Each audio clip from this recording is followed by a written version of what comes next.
Bismillahirrahmanirrahim. Assalamualaikum warahmatullahi wabarakatuh. Waalaikumsalam.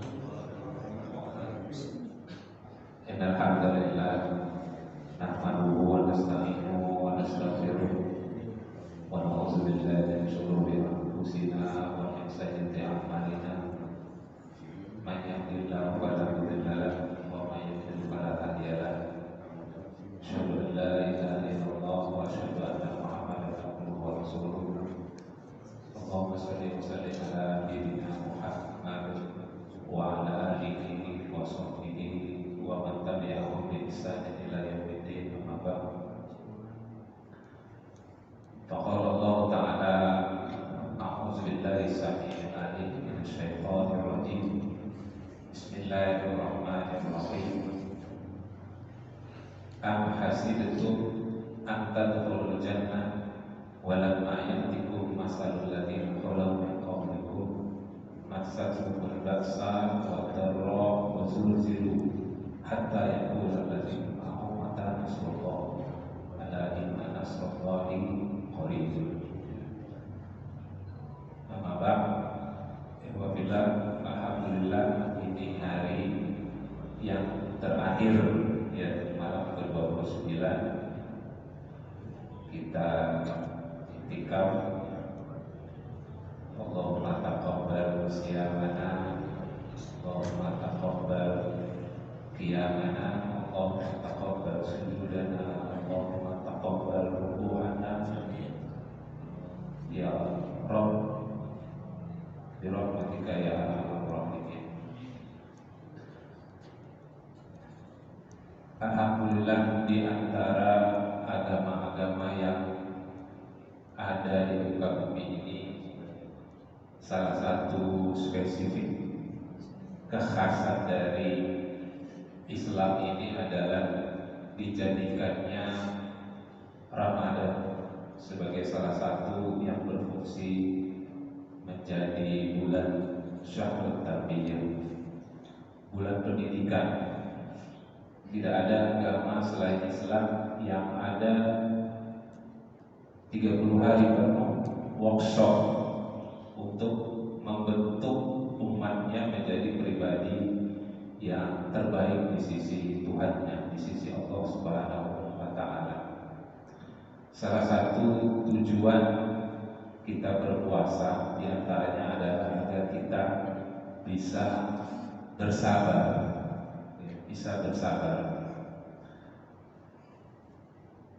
Dari ayat yang saya bacakan tadi dari surat Al-Baqarah, am hasibtum an tadkhulul jannah, surat bagian dari ayat dari surat Al-Baqarah ini turun asbab nuzulnya ketika peristiwa Perang Khandaq. Jadi ketika Perang Khandaq itu umat Islam dalam keadaan yang benar-benar di titik nadir, amat sangat benar-benar sulit. Bahkan ketika Rasulullah dan para sahabat menggali parit, itu sampai dalam beberapa riwayat Rasulullah SAW saking laparnya itu mengganjal perutnya dengan batu, mengganjal perutnya dengan batu. Ujian tidak hanya pacaklik, tapi ujian datang dari musuh-musuh yang memerangi Islam. Bayangkan dalam keadaan sulit, susah makan, kemudian diperangi. Bahkan sampai begitu sulitnya keadaan yang dialami oleh umat Islam pada saat itu, beberapa sahabat pada saat itu menghadap Rasulullah SAW. Apa yang dikatakan oleh para sahabat kepada Rasulullah? Kata sahabat, ya Rasul, apakah kamu tidak ingin mendoakan kita? Saking sulitnya keadaan pada saat itu. Kemudian Rasulullah SAW tidak merespon, tidak menjawab Ya Ustaz, tolong didoakan. Kita lagi sulit zaman paceklik, banyak musuh. Ya, baik musuh yang lama maupun musuh yang baru, baik yang musuh dari zaman Orde Lama maupun zaman Orde Baru dan sebagainya. Kata Ustaznya paling mulia, mari kita istighosah. Tapi apa kata Rasulullah SAW? Rasulullah SAW tidak langsung merespon, tapi dia bercerita kisah tentang orang-orang yang terdahulu. Ini salah satu bentuk leadership dari Rasulullah SAW yang tidak ingin memberikan solusi secara langsung, tetapi memberikan motivasi ya, untuk meningkatkan semangat ya, umatnya, kaumnya dalam rangka menghadapi ujian, dalam rangka menghadapi cobaan. Rasulullah SAW bercerita tentang orang-orang terdahulu. Ya, ibaratnya kalian diuji seperti ini itu belum seberapa. Masih mendingan kalian itu hanya merasakan lapar. Masih mending kalian itu hanya merasakan susah, sulit. Tapi umat-umat yang terdahulu dalam rangka memegang keimanan mereka, ujiannya sangat berat. Bahkan diceritakan di dalam hadis itu, Rasulullah SAW bercerita tentang orang-orang yang ujiannya ada yang disisir dengan sisir besi sehingga terkelupas kepalanya ini, kulit kepalanya ini, sehingga tulang tengkoraknya itu terlihat. Bahkan yang lebih sadis lagi, Rasulullah SAW bercerita ada orang yang ditarik dengan kuda, dua kuda yang berlawanan arah dengan tali. Ada juga orang yang dalam rangka mempertahankan keimanannya ditusukkan dari kepala sampai ke bawah dengan tombak. Jadi dengan motivasi seperti ini, sahabat merasa bahwa ujian yang dirasakan oleh mereka itu tidaklah seberapa dibandingkan umat-umat terdahulu. Ya. Asbabun nuzul turunnya ayat Al-Baqarah ini, am hasibtum an tadkhulul jannah walamma ya'tikum masalul ladzina khalau min qablikum. Kamu tuh belum seberapa. Am hasibtum an tadkhulul jannah. Apakah kamu mengira kamu itu bisa masuk surga? Walamma ya'tikum, padahal belum datang kepada kamu ujian yang pernah Allah turunkan kepada orang-orang sebelum kamu. Masarhumul ba'sa wa dharra wa zulzilu. Bahkan kalau ibaratnya kalau wa zulzilu al-zalam, ada yang baca hafal surat Iza zulzilatil ardu zilzalaha, ya, surat al-zalzalah. Dan ketika bumi itu digoncangkan, menunjukkan bahwa ujian yang dialami oleh orang-orang sebelum kamu itu seperti goncangannya hari kiamat. Wazulzilu, hatta sampai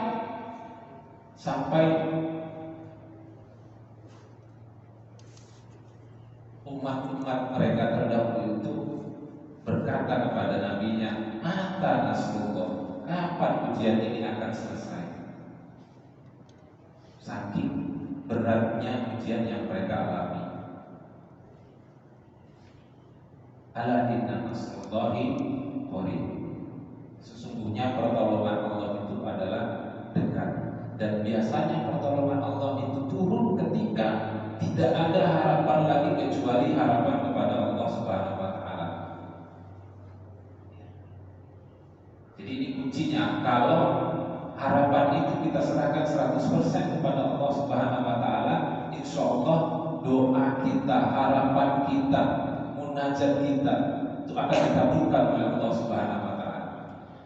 Tapi kalau kita masih ada harapan kemenangan bisa kita raih kalau sembako banyak, ya, sembako banyak insya Allah menang, ya, insya Allah minimal 4 masuk bun sirih. Kalau masih ada harapan-harapan, ya, wasilah-wasilah selain daripada Allah Subhanahu wa taala, kita bisa menang, belum bisa Allah Subhanahu wa taala mengabulkan doa yang kita bacakan kepada Allah Subhanahu wa taala. Dan dari ayat ini juga menunjukkan bahwa surga itu gak murah, mahal. Tidak hanya bisa ditembus dengan kata-kata. Dalam surah Al-Ankabut dari ayat 1 sampai 11 itu terdapat ayat-ayat yang mengatakan ahasiban nasu ayyutraku ayyaqulu amanna. Apakah kamu akan mengira bisa masuk surga padahal cuma kamu bisa ngomongnya amanna, saya beriman. Ahasiban nasu ayyutraku ayyaqulu amanna wa hum la yuftanun. Kemudian gak diuji, ya, gak diuji. Walaupun dalam segi ini, dalam sisi ini Allah Subhanahu wa taala mengetahui apa isi hati kita. Apakah kita benar-benar beriman, apakah hanya di lisan saja, tetapi Allah Subhanahu wa taala ingin menunjukkan bukti dari lisan dan pengakuan kita bahwa kita beriman kepada Allah Subhanahu wa taala.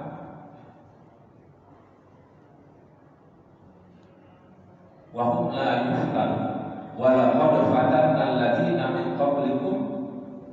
Padahal belum datang ujian seperti orang-orang sebelum kamu, kata Allah Subhanahu wa taala. Di persis dalam surah Al-Baqarah.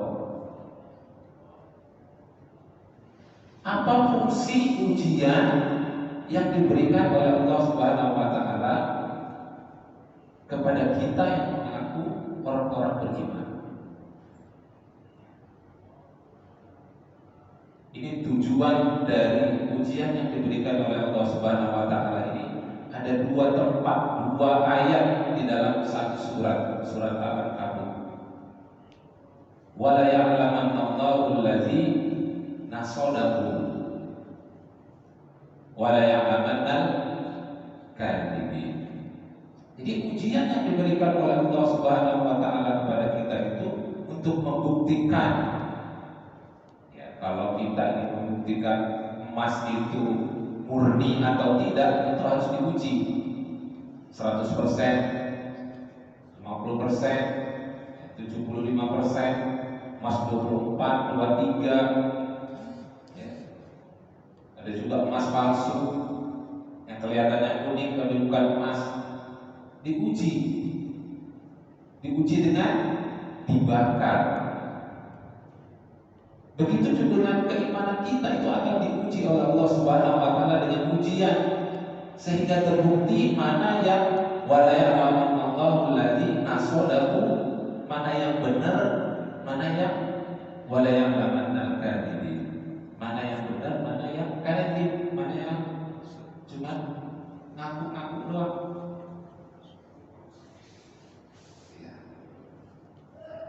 Kemudian di ayat 11-nya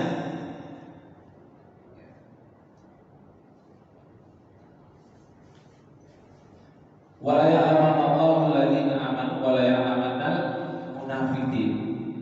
Mana orang yang beriman, mana yang orang munafik. Jadi ujian yang kita hadapi akan terus ada sampai nyawa lepas dari raga kita. Jadi jangan berkata bahwa saya diuji terus ya. Ujian itu untuk membuktikan keimanan kita dan untuk meningkatkan derajat kita di sisi Allah Subhanahu wa Ta'ala. Dan perlu kita ketahui bahwa asyadun nas balagul anbiya, ujian yang paling berat adalah ujian yang dialami oleh para nabi. Artinya bahwa semakin tinggi keimanan seseorang, maka akan semakin berat ujian yang akan dialaminya. Jadi dari sini kita bisa introspeksi diri kita bahwa kalau hidup kita enjoy saja, apa istilahnya itu, nyaman saja, zona nyaman, enak terus, nggak ada ujian kesulitan. Walaupun ujian itu mana belum bisyarri wal khairi, ujian itu dalam bentuk yang enak maupun yang sulit. Kalau kita merasa enak terus, nah harus kita sadar bahwa itu ujian juga. Atau kalau kita merasa sulit terus, harus kita sadar bahwa itu ujian kita. Dan ujian yang kita alami belum seberapa dibandingkan umat-umat kita yang terdahulu. Dan yang paling keren adalah ujian yang kita hadapi, yang kita dapati, yang berkaitan dengan aktivitas kita. Aktivitas kita, bukan ujian yang berkaitan dengan pribadi kita.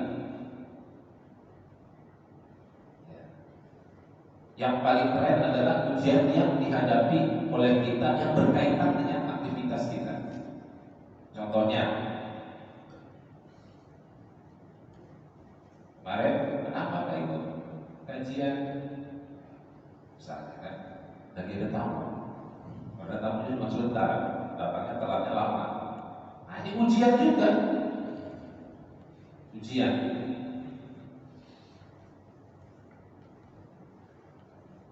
Kenapa nggak hadir ya, pertemuan rutin? Saya dipanggil di polisi gara-gara ceramah kemarin berkaitan dengan tauhid di Masjid Brimo. Nah itu baru keren ujiannya. Ya. Tapi kalau ujian yang kita hadapi, kenapa nggak datang kemarin? Istri saya lagi menstruasi, anak saya lagi demam. Mungkin asal demam nggak apa-apa, istrinya lagi sakit. Dan seseorang itu akan diuji sesuai dengan di mana titik lemahnya. Kalau itu belum lulus, ya udah diujinya itu terus. Selamanya ujiannya itu ujian tentang anak, tentang suami, tentang istri, tentang tetangga, itu aja. Selama dia masih belum lulus. Selama dia belum lulus di situ, kelemahannya di situ. Ya diujinya di situ-situ aja. Sampai bosan kan? Ya, sampai bosan. Ya. Oleh sebab itu, kita dilatih ya, di bulan ini untuk bisa bersabar. Bagaimana kita bisa menghadapi ujian yang bertubi-tubi? Ya. Jangan update statusmu. Ini kalau ibu-ibu biasanya ujian sedikit aja ya, posting di WA, aku sudah tak tahan lagi. Nah, kalau lain-lain baca itu ada apa nih yang tak tahan lagi, kenapa? Apakah dengan suaminya, apakah dengan anaknya, apakah dengan tetangganya? Orang lain jadi tahu. Yang tadinya nggak tahu jadi tahu. Yang tadinya nggak nanya jadi nanya. Yang tadinya biasa-biasa aja jadi curiga. Padahal aku tak tahan lagi gara-gara dia sahur pakai ini sambal kepedesan, kemudian pulas nggak tahan lagi, pengen ke toilet ngantri. Ya bu ya, orang lain udah curiga, wah ini ada apa ini? Jadi jangan apa-apa kita update status, apa-apa kita posting di IG, bikin story di IG, cari status yang sesuai dengan kondisi kita update di WA dan sebagainya. Orang yang gak suka senang. Orang yang suka sama kita, orang yang gak suka sama kita bersyukur. Tapi orang yang suka sama kita belum tentu membantu masalah yang kita hadapi. Apa solusinya? Wasta'inu bis-sabri was-shalah. Mintalah pertolongan kepada Allah dengan sabar dan sholat.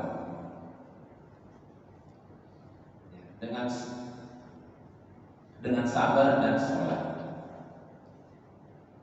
Makanya di akhir-akhir ayat-ayat yang bercerita tentang Ramadan, kewajiban Ramadan, di ayat-ayat terakhir itu bercerita tentang doa.